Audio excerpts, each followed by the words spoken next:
Oke, jadi kalian nanti silahkan membuka materinya. Tadi saya lupa sih. Pikir saya sih akan saya share materi di jam 10 tadi ya, tapi keliru itu, keliru tanggalnya, tanggalnya besok, tapi udah tak ganti ke jam 11 nanti ya. Jadi di pertemuan ke-6 ini kita akan membahas tentang notasi pendukung lanskap bagian kedua, yaitu gambar manusia dan kendaraan. Nah, kalian bisa membuka apa itu materinya ada di minggu-minggu kemarin ya, ada lembar kerja itu, lembar kerja praktikum. Nanti di halaman apa ini ya? Halaman 31-an ya.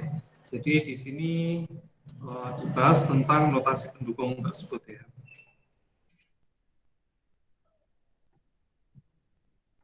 Nah, di sini ini bukan proyeksi ya, salah salah judulnya salah ya, bukan proyeksi ya. Yang jelas ini notasi pendukung dua, gambar manusia dan kendaraan. Nah, di sini kalian akan melihat ya proses untuk penggambaran manusia ataupun kendaraan ya, itu sebagai elemen pelengkap dari proses perancangan ya. Jadi ketika kalian merancang suatu taman ya, tapi tidak ada elemen pelengkapnya, kesannya taman itu kelihatan mati gitu ya. Misalkan kalian menggambarkan set plan atau denah dari suatu taman publik, misalkan taman alun-alun ataupun mungkin taman kota, kelurahan itu ya, itu pastinya kalau menggambar denah kan tegak lurus dengan mata ya, tegak lurus dengan arah atas ya, tidak boleh ada perspektifnya, tidak boleh miring gitu ya. Kalau kelihatan miring, nanti bukan denah lagi, tapi lebih ke perspektif ya. Nah, di situ kalian akan menggambarkan taman, kemudian jalannya ya, jalan masuk ke taman, kemudian notasi-notasi yang kemarin kita bikin, mulai dari minggu pertama, minggu kedua ya, ada notasi perkerasannya, kemudian ada notasi pohonnya gitu ya, kemudian ada bangunannya, uh, apa itu ada notasi-notasi yang lain seperti arah bayangan gitu ya, yang minggu lalu kalian kerjakan pada tugas ya, tugasnya kan ada. Nah, sekarang kita tambahkan ya untuk elemennya, untuk pendukungnya ya, elemen pendukungnya yaitu manusia ya. Nah, di sini cara penggambarannya ya,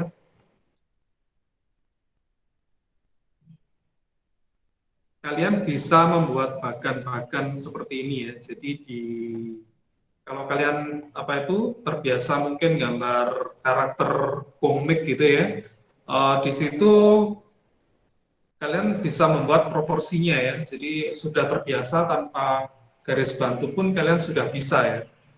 Tapi ketika kalian belum pernah mencoba gitu ya, akan kaku ya. Makanya dibuat bagan-bagan seperti ini. Misalkan sosok manusia, kalian buat ini ukurannya sama besar ya untuk angka 1, 2, 3 jumlah apa panjangnya itu ya. Di sini ada bagian kepala, badan, tangan, kemudian kaki ya. Nah, ini antara pria dewasa, wanita dewasa, atau anak-anak ini ukurannya beda ya. Jadi dibuat standarnya sendiri gitu. Nah, ini saya ambil dari buku, nanti saya buka ya bukunya ya. Bukunya sudah saya upload juga di beberapa pertemuan yang kemarin ya. Saya ngambilnya dari situ, saya scan, saya masukkan di sini. Kemudian ada lagi ya, jadi setelah kalian membuat bagan itu, sebenarnya ini praktek ya. Jadi ada pada saat kalian apa itu dijelaskan ini ada kertas di sebelahnya, kalian bisa praktek gitu.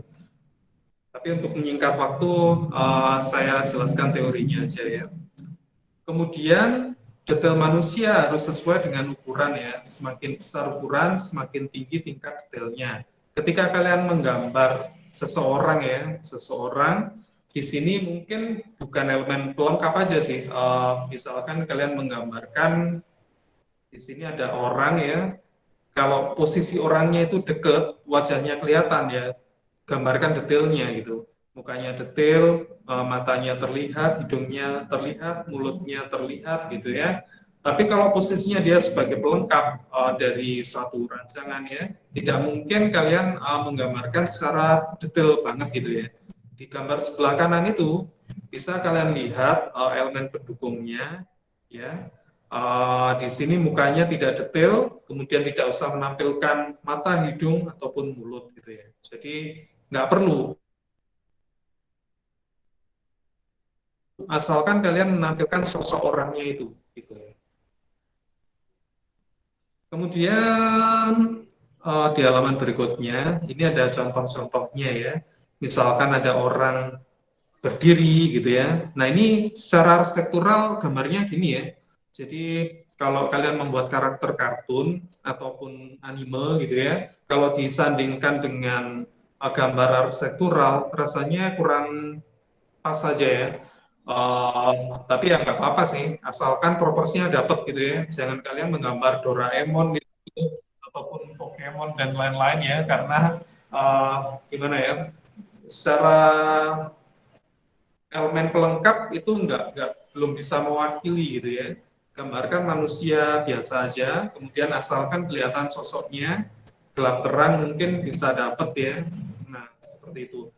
Dan pastikan yang kalian gambarkan itu dia tidak berdiri aja gitu. Jadi bisa menjalankan aktivitas tertentu ya, entah itu ada dua orang, kemudian saling berdiskusi gitu ya, ada aktivitas jalan ataupun uh, ngobrol gitu ya, nggak apa-apa sih. Kalau yang di bawah ini lebih kayak karakter anime gitu ya, dia duduk di lantai. Tapi kalian perhatikan aja, jadi tidak perlu mendetailkan wajah-wajah gitu ya. Jadi berarti apa itu didetailkan dia aktivitasnya ngapain.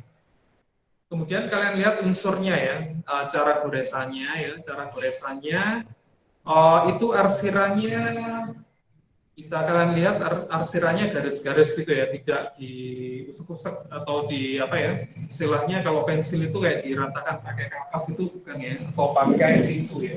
Jadi arsirannya arsiran garis.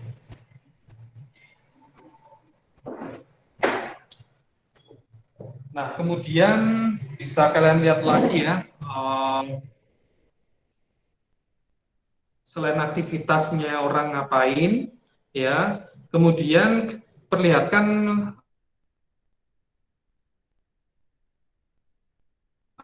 usianya ya, usianya, entah itu anak-anak, dewasa, atau tua gitu ya, itu bisa menambah kesan elemennya di taman yang akan kalian rancang nanti akan kelihatan lebih hidup gitu ya.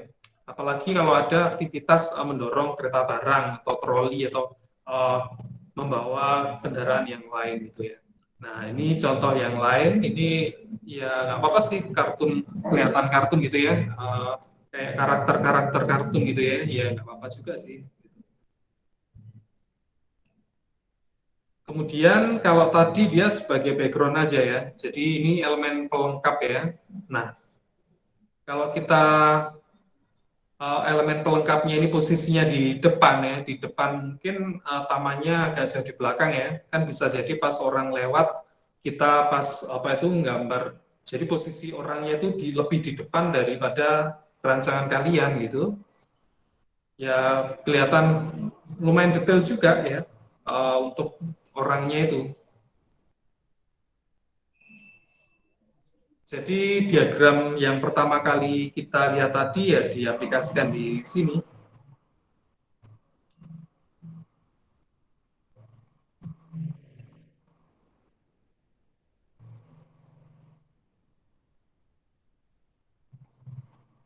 Ini ternyata masih ada gambar yang lain.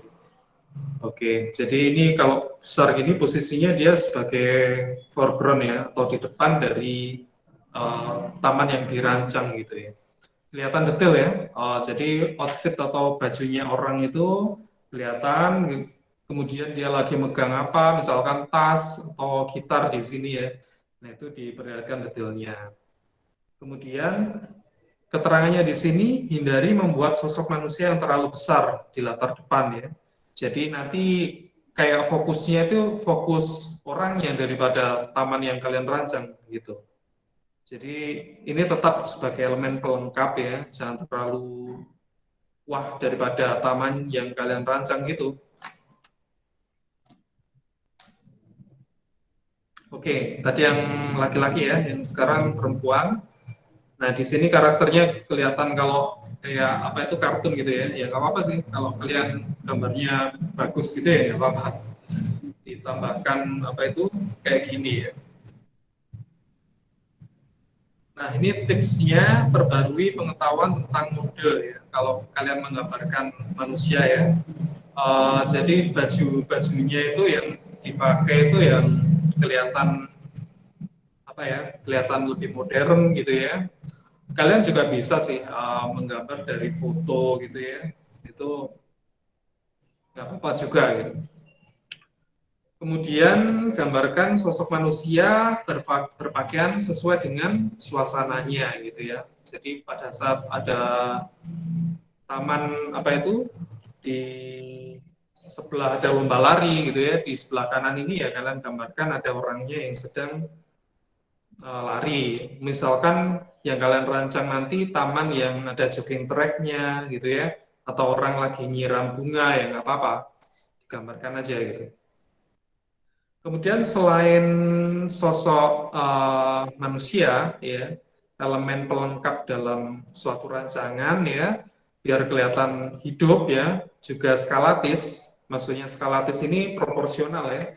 Maksudnya kelihatannya apa ya? Kelihatan tidak besar, tidak terlalu besar, tidak terlalu kecil ya. Untuk tamannya gitu bisa kalian tambahkan juga dengan kendaraan ya. Nah, di sini ada tipsnya gitu. Nah, kalian misalkan menggambarkan kendaraan atau mobil gitu ya, ya kalian cari di foto gitu ya, di internet gitu ya, model dari kendaraan atau mobil ini apa aja gitu. Misalkan yang ini ada apa itu hatchback itu ya, ada semacam Suzuki Swift itu. Nah, tapi dasarnya kalian menggambar kotak dulu, kemudian kalian baru detailkan ya. Ini ada garis horizon ya, garis horizon ini garis setinggi mata ya, setinggi mata manusia memandang itu.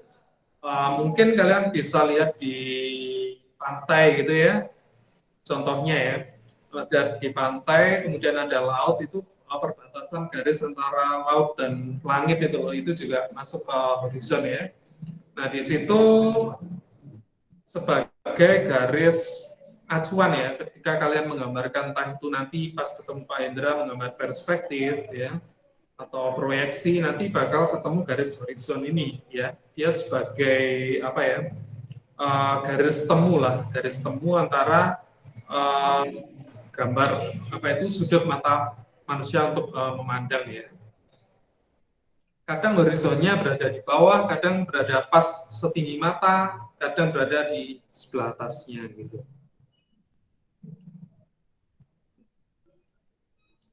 Kemudian kalau ini ada kendaraan kecil, yang kedua kendaraan besar ya. Bisa kalian lihat arsirannya ya, polanya tetap pola garis-garis ya untuk di dasar gambar teknik ini. Tapi mungkin pada saat kalian di mata kuliah estetika dan matra, kalian bisa menggunakan arsiran gosok ya. Kalian arsir dulu kemudian digosok pakai kapas itu nggak apa-apa kalau di estetika dan matra. Tapi kalau di dasar gambar teknik ini, kalian ngarsirnya pakai tingkat kerenggangan ya, kerenggangan dari arsiran itu. Kemudian yang kedua pakai tekanan dari pensil ya, kedua ya itu untuk teknik mengarsir dari pensil ya. Kemudian kalian bisa ganti-ganti model pensilnya ya, entah pakai 2B, 4B, 6B gitu ya. Itu akan menciptakan variasi dari ketebalan dari pensilnya. Untuk sementara kalian jangan pakai pena dulu untuk menggambar ini ya. Kalian jangan pakai bolpen, pena, spidol, jangan. Kalian pakai pensil aja ya. Jadi pensilnya pensil 2B, Mungkin kalau punya 4B, 6B, atau mungkin seri H itu ya, F, kan pensil modelnya banyak ya, seperti kita jelaskan di pertemuan pertama kemarin. Nah, ini tentu aja setelah kalian mendapat materi, pasti ada tugasnya ya. Nah, tugasnya kalian menggambarkan, kalau yang kemarin alfabet ya, alfabet sama notasi arah panah ya. Sebenarnya ada lagi ya, selain arah panah itu ada skala ya. Jadi skala ini banyak kakak tingkat kalian yang kurang paham ya. Jadi di skripsinya itu kayak belum pernah diajarkan gitu. Padahal udah lupa ya, jarak 4 tahunan gitu, udah lupa dengan yang diajarkan pertama kalinya gitu. Jadi kalau skala itu kalian bisa membandingkan ya antara apa yang ada di lapangan atau kondisi sebenarnya dengan kondisi pada saat kalian menggambar ya. Contohnya 1:100 gitu. Acuannya itu 1:100 itu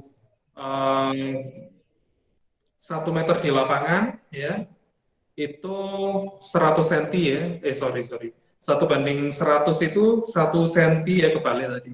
1 cm di gambar ya sama dengan 100 cm di lapangan gitu ya.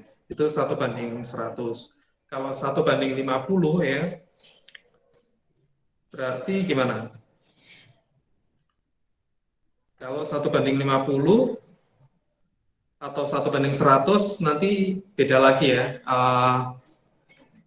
Apa itu cara ngitungnya ya?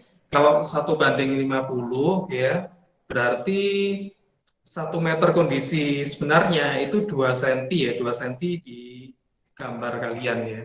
Kalau 1:200 ya, 1:200, 1 cm yang kalian, sorry, setengah senti yang kalian gambar, mungkin kita akan tuliskan aja nantinya ya. Setengah senti yang ada di gambar itu sama dengan 1 meter yang ada di kondisi sebenarnya. Jadi untuk skala seperti itu ya, ada acuan-acuannya ya. Jadi nanti akan mudah untuk memperbesar dan mengecilkan gambar yang kalian bikin ya dengan skala itu.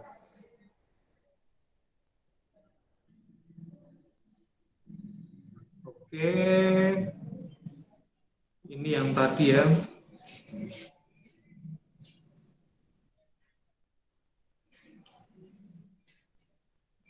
Nah, buku ini tetap jadi acuan ya pada saat kalian menggambar ya.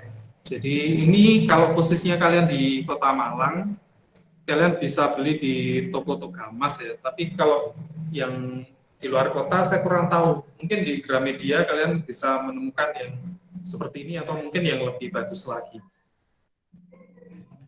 Ini buku yang menurut saya cukup recommended ya, sehingga saya scan kemarin masih separuhnya ya, separuh ke belakang belum saya scan gitu ya. Kalian bisa mungkin download buku ini dari Google Classroom yang saya share kemarin, atau mungkin ya beli sendiri ya, mungkin kurang puas kalau dibaca secara e-book aja gitu.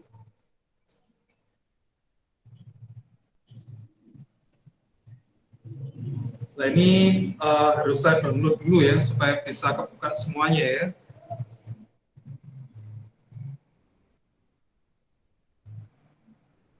Nah, ini kalian baca-baca di sini sangat penting ya untuk kalau kalian mendalami gambar ya. Ini sangat penting menurut saya.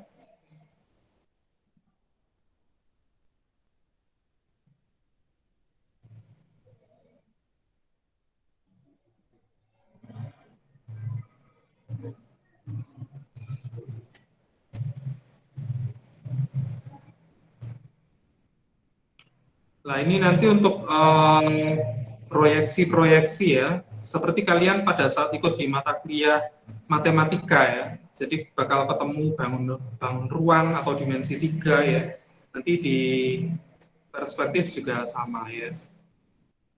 Kalian harus bisa membayangkan ruangan secara 3 dimensi, atau mungkin kalian pas posisi di tengah ruangan ya, seperti kalian saat ini ikut kuliah online gitu, kalian berada katakanlah di ruang tamu atau di kamar, berarti kalian berada di dalam ruangan berbentuk persegi ya, rata-rata kan gitu. Nah itu kalian bayangkan ya, posisinya apakah kalian di apa itu di sebelah kiri atau kanan ruang, kelihatan melihat sekeliling ruangan kan kelihatan ya, bahwa garis ketemunya dinding dengan plafon atau dinding dengan lantai itu membentuk suatu garis, dan ketemu di itu akan membentuk suatu titik ya, semakin lama kan semakin menyempit gitu ya. Jadi seperti itu, nanti dibahas di bagian perspektif ya. Ini buku yang recommended menurut saya.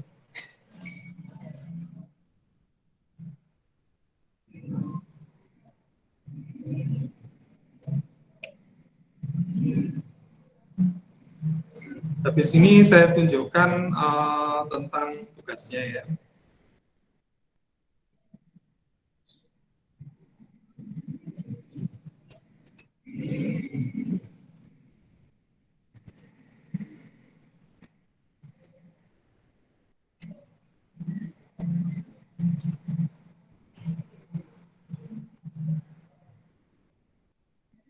Oke, untuk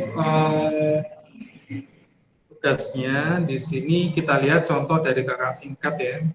Karena dulu saya pernah membuat, tapi kayaknya sudah hilang. Makanya kita ambil punyanya kakak tingkat.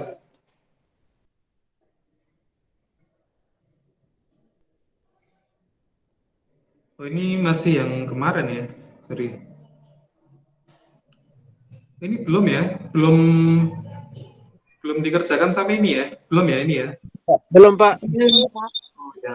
Masih Oke. Pak. Nah ini tugasnya kalian membuat notasi kendaraan, ya, notasi kendaraan, kemudian notasi arah mata angin ya, arah utara, ya ini ya, arah utara biasanya mengarah ke atas ya. Jadi seperti ini. Kemudian ini yang tadi saya bilang tentang skala ya. Skala, ada skala garis, ada skala yang angka ini ya. Nah, ini cara apa itu penggambarannya seperti ini. Kemudian ada tentang aktivitas manusia ya. Entah dia lagi ngapain, berdiri, duduk, jalan, bawa aksesoris ya. Kemudian kalau bedanya, kalau yang sebelah sini manusianya lagi naik kendaraan ya. Jadi entah dia naik sepeda, naik becak, atau naik apa itu kuda dan seterusnya. Kemudian kalau di sini yang benar-benar kendaraan murni, baru yang terakhir ini kalian menggambarkan denah, set plan atau tampak atas dari sananya. Nah, bedanya antara denah dan set plan atau layout plan seperti ini. Denah itu lebih ke single building ya, atau satu bangunan ya. Kalau denah ya, denah itu bukan beberapa bangunan ya, lebih mengarah ke satu bangunan atau taman ya. Jadi yang kita rancang itu apa, tapi dalam jarak begitu dekat ya. Kalau skalanya menyesuaikan ya, sesuai kebutuhan, entah itu 1:100, entah itu 1:50 ya, atau 1:150, itu denah ya. Untuk skala kalian jangan bikin pecahan ya, itu akan mempersulit kalian. Jadi paling enggak 1:100, 1:50, 1:150 masih nggak apa-apa, 1:200 itu masih skala denah ya. Nah, kemudian kalau skala yang lebih dekat, katakanlah 1:25, 1:20, 1:10, itu bukan denah lagi ya. Itu mengarah ke detail, ya. Mengarah ke detail. Jadi pada saat mendetailkan, misalkan jendela gitu ya, kalian pakai 1:5, 1:10, ya itu untuk gambar-gambar detail. Tapi untuk skala yang lebih jauh ya, 1:500, 1:1000, itu pada saat kalian menggambarkan peta ya. Seperti misalkan kalian lihat di peta Indonesia, mungkin kalian punya atlas itu kan ada 1:5.000, satu yang pokoknya yang jauh-jauh itu dia akan kelihatan jauh juga ya, gitu. Tapi kalau 1:5, 1:10 itu lebih ke arah gambar detail gitu ya. Tapi 1:1 nggak ada ya. Kalian menggambarkan sesuai dengan kondisi rangsangan kalian nantinya kalau 1:1. Nah, selain denah tadi, selain skala tadi ya, kalau denah itu merupakan suatu gambar ya yang kalian lihat dari atas, posisinya tegak lurus bukan miring ya, tegak lurus, yaitu posisi ketinggiannya 1 meter dari lantai. Jadi kelihatan potongan pintu atau jendela ya dari atas gitu ya. Kalian lihat brosur perumahan itu kan seperti itu ya, brosur perumahan yang mungkin kalian nggak sengaja ngambil dari developer atau pas kalian jalan di mall itu kan kelihatan denah dari perumahan ya. Itu kan kelihatan ada pintunya, ada uh, apa itu jendelanya atau mungkin perabot di dalamnya itu. Tapi kita fokusnya tetap di landscape-nya ya. Itu kita bahas denah. Nah, kalau set plan itu lebih ke arah tampak atasnya ya. Kalau denah itu kita bisa lihat ruang dalamnya, tapi kalau apa itu tampak atas ya benar-benar kita lihat dari atas seperti atap rumah gitu ya. Itu kelihatan dari set plan. Tapi kalau layout plan itu kayak denah, tapi kondisi bangunannya itu banyak gitu ya. Jadi kayak kelihatan kawasan gitu. Itu kalau layout plan ya, mirip denah, tapi bangunannya itu banyak. Nah, kemudian di sini kita aplikasikan semua yang kalian dapat mulai dari minggu kedua sampai ke-6 ini di dalam satu halaman ya. Seperti di pojok sebelah kiri yang halamannya cukup besar ini ada suatu bangunan ya beserta suasananya ya. Di sini ada notasi pohon-pohonnya. Ini contoh yang belum tentu kalau benar ya. Maksudnya belum tentu kalau bagus ya. Kalian bisa aja lebih bagus daripada ini. Nah, di sini kalian bisa lihat notasi dari bentuk bangunannya, ya arsirannya, kelihatan arah cahayanya dari kanan atas ya. Soalnya arsirannya yang di sini lebih gelapnya, posisinya di kiri bawah gitu ya. Ini bisa kalian lihat seperti ini. Ini juga ngikuti ya, arsiran dari pohon, arsiran dari atap bangunan ini posisinya searah ya, menuju ke kiri bawah, sehingga posisi cahayanya dari arah sebelah kanan. Kemudian juga ada notasi dari air ya, notasi perkerasan ya, notasi apa itu, titik-titik ini ya, perkerasan. Kemudian ada tangganya. Tangga ini sebenarnya untuk bayangan ya kelihatan ya, mungkin agak zigzag gitu untuk bayangannya seharusnya, tapi nggak masalah.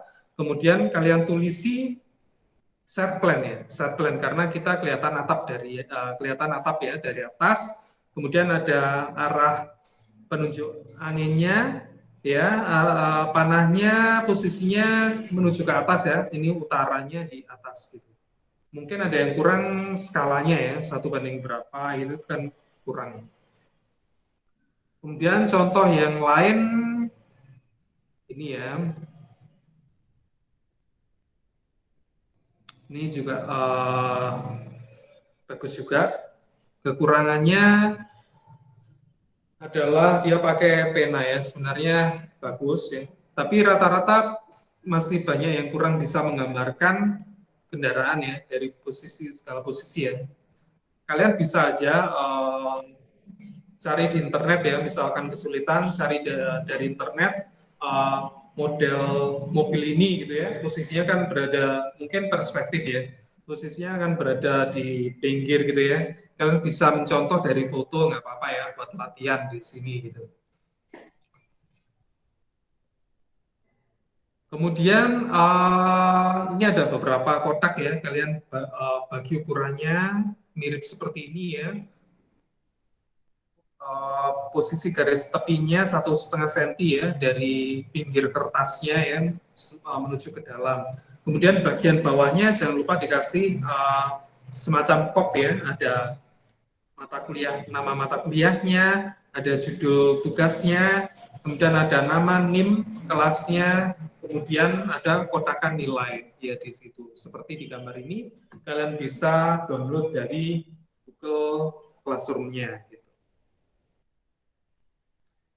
Ya mungkin ini sih yang saya jelaskan di minggu ini. Kita juga sudah menuju ke jam 11 ini ya. Mungkin kalian juga ada kuliah lagi.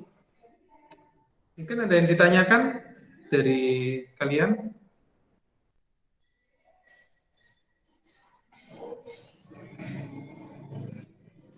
Mau bertanya